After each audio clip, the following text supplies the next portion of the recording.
It is bipartisan and there's broad-based support. We haven't really run into anybody who doesn't think this is a reasonable reaction to the situation, and that very few things in Harrisburg these days are bipartisan. They're our best friends, always there for us in our brightest and darkest moments, but Pennsylvania state law does not protect our pets from being mishandled after death.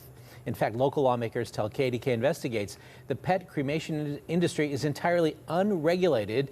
Now they're hoping to change that following a KDKA investigation and the filing of charges against funeral director Patrick Vereb. And today I talked to one state senator who said this is common sense action that everyone can get behind. It's hard to find anyone not emotionally impacted by the KDKA investigation into the alleged mishandling of thousands of deceased pets by funeral home director Patrick Vereb.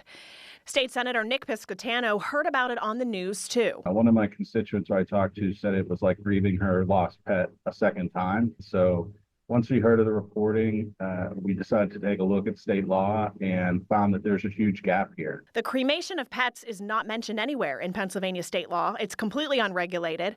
And Senator Piscotano says now we see what can allegedly happen. Consumers who are taking their pets to be cremated or paying money for those services, it means a lot. There should be some protections in place to make sure that they're safe from being ripped off. And that law enforcement can hold anybody not following the rules accountable with penalties and fines and license removals.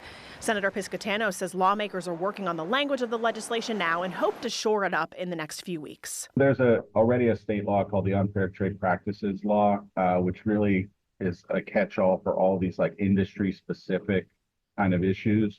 And so we think we're going to add another section that basically says if you're providing pet services, you have to adhere by these rules, right? And if you don't, then you're in violation of this act and would face penalties. State lawmakers will also look to other states to see if they can use that as a guide for the language of this new legislation. And funeral directors around here are regulated by the state, so they're looking at potential license removals and penalties as options, but also at ways to hold people accountable who handle pet cremations but maybe aren't funeral directors. They say it will also give law enforcement new options when it comes to charges against anyone who commits these crimes.